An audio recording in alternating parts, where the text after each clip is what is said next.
SDH continues at the Stars, Stripes, and Soccer Cup, the Children's Healthcare of Atlanta Training Ground. John Nelson here, Nick Alifi there. Time to catch up with our friends from Team Red, White, and Blue. All right. Ryan Ruzek, how you doing, sir? Not too bad. How about yourself? Doing all right. Doing all right. It's a beautiful day here today, right? Oh, yeah.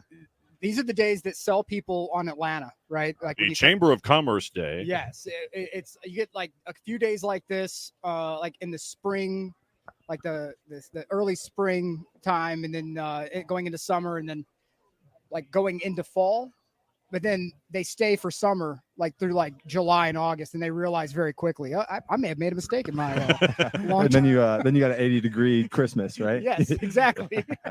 So, all right. So you're with Team Red, White, and Blue. We see the branding everywhere. What does Team Red, White, and Blue do? Yeah, so we are the leading health and wellness community for veterans. So we are a nonprofit organization. We are nationwide. We've got over 200 chapters kind of spread throughout the country, over 100,000 members. And what we do is essentially a little bit of everything. We like to get together. We like to go running. We like to go for rucks, do some push-ups together, do some functional fitness, as well as, social events and all that too. So we have a whole lot of fun. I think that this is something that the veteran community, we absolutely need to know about. Both of us vets, we understand that when you get that DD 214 and you go into the civilian world, that immediate community, that senior NCO, that the person who you could go to get answers is not there anymore. Right. And so where do you go to get mental health services, to get do I sign up for the VA? Where do I go? How do I even get this process started? Who can I hang out with who understands my general experience? It's critical that veterans know about this. And if you're at home right now and you're watching, I know I'm going to keep beating you guys upside the head with this, that there are a number of organizations out there that are ready, willing, and able to help you make the transition from active, whether you were active duty, reserve, National Guard, it doesn't matter. If you're transitioning, you might need to give these guys a call and talk about that community a little bit. Talk about some of the events that you guys do. Yeah. I mean, so every chapter is unique in its own way, right? So here in Atlanta, some of the stuff that we do, obviously we're out here today. We've got, over 20 people. Some of them are just watching. Some of them are playing a little bit of soccer, having a good time. We do free rock climbing every Tuesday here in Atlanta. We do flag football team on Monday nights, a whole lot of just fun stuff. So every chapter is unique in its own way. Best way to find out what you're doing in your local area is to just download our app and click on the events button. Very simple, takes 5 minutes to sign up, and it's all totally free. We don't ask for a dime. You even get a free T-shirt if you're a veteran. So yeah, it's a lot of diversity in Team Red, White, and Blue. So we're talking soccer here. When the soccer idea was floated, what was the initial response? Was everybody like, yeah, well, gung ho, and everybody's diving into the pile? Were there raised eyebrows? What was the general response? Yeah, I would say raised eyebrows at first. So this is our third year doing this in a row here. The first year they had the veteran teams playing up against the active duty teams as well, and we just took a butt kicking the entire time. So we weren't incredibly pumped to come do it again, but we said, heck, we'll be out here. We got a team together, and then they changed it up. We got to play against other veteran organizations, and it was just so much more fun. Myself, this is in my adult life, this is my third time playing soccer, and each time it's been at this event, I absolutely love it. I thought I hated soccer. I was one of those people that was like, it's not for me. I'm more of a football guy or a baseball guy, but coming out here, it's like, okay, you know what? Maybe this is for me a little bit. It's a lot of fun. I have a lot of friends who've said the same thing, right? They're like, oh, I play football. I'm a football guy. Soccer, I don't know. And then you're like, oh, that's like a skinny post that guy just ran right there. Oh, that's a streak route. Okay. And you start to find the parallels, and it's like, and it kind of gets in your blood, right? Yeah. It kind of gets in your blood, and you're like, oh, I love this sport. Exactly. God, I can't get away from it. Exactly. So here's the thing. We were talking before you came on the air. Who were you with again? What branch? The Army. Okay. Yeah. Who were you with in the Army? 82nd Airborne. All right. Mighty 82nd, baby. Look, Marine, Army, we are always talking trash to each other, the branches, right? We're always throwing, some good spirited, sometimes, some good-natured conversation. Good-natured humor. Yes. Right. Yeah, exactly. But there's a lot of things we also come together for.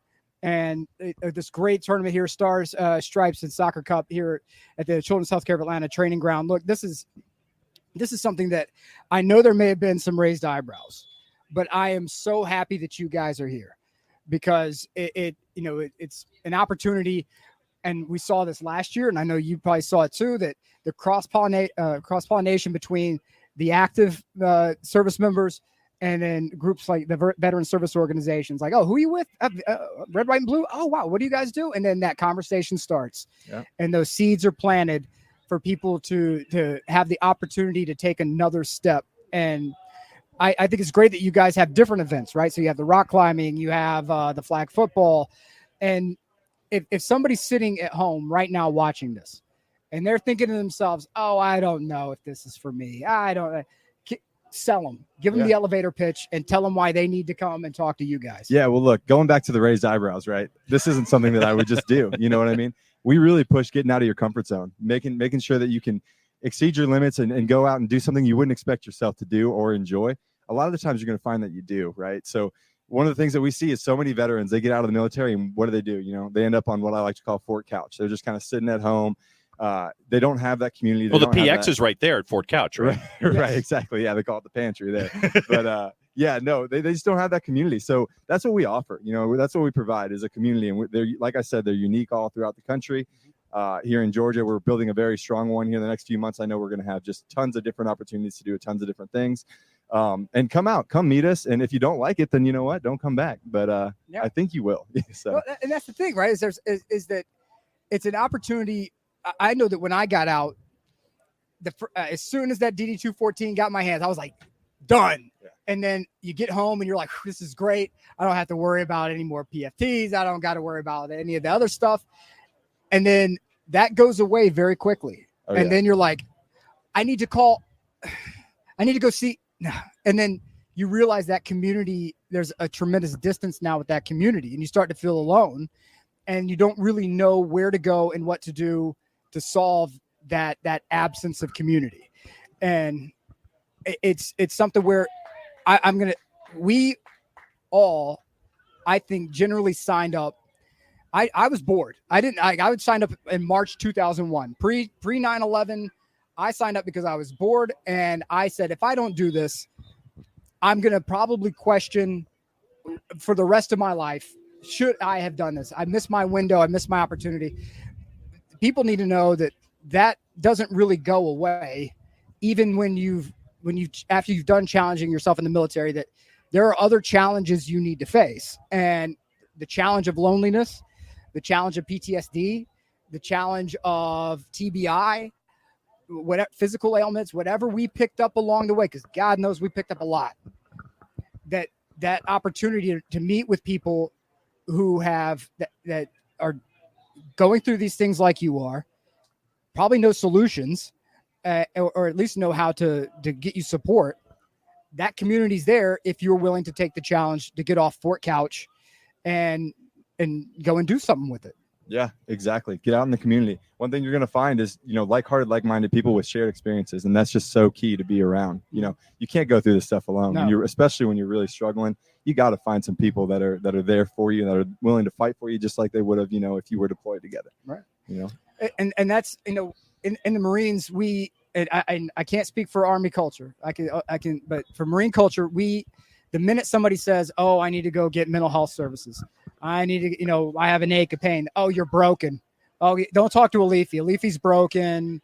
He's not going to be with us today. Yeah. And so there's that stigma automatically attached to seeking out services to, help improve your life. Mm-hmm. And that stigma isn't needed. It's you're carrying around a bag of bricks for nothing. If you're challenging, if you are dealing with challenges right now, like PTSD, I sat at home alone for God knows how long.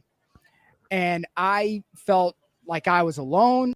I felt like I didn't have anybody with me. I felt like I didn't want to burden anybody with the stuff that I was dealing with. The flashbacks, the unwanted, intrusive memories. When you're trying to spend time with your kids, you don't have to deal with that. You don't have to live with it and suck it up.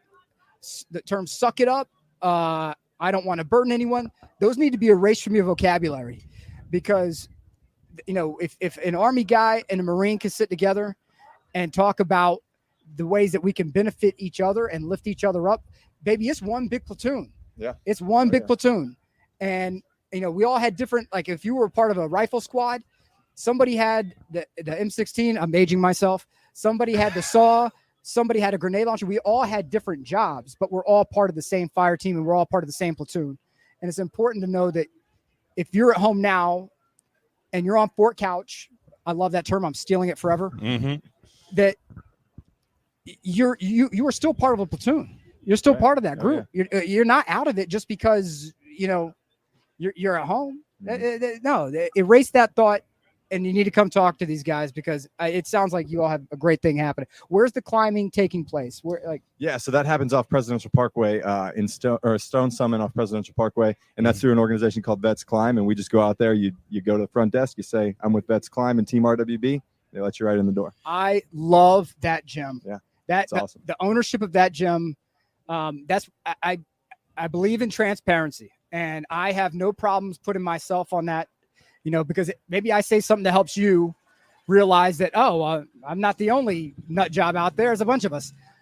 That was a location where I really started to see the effects of my PTSD.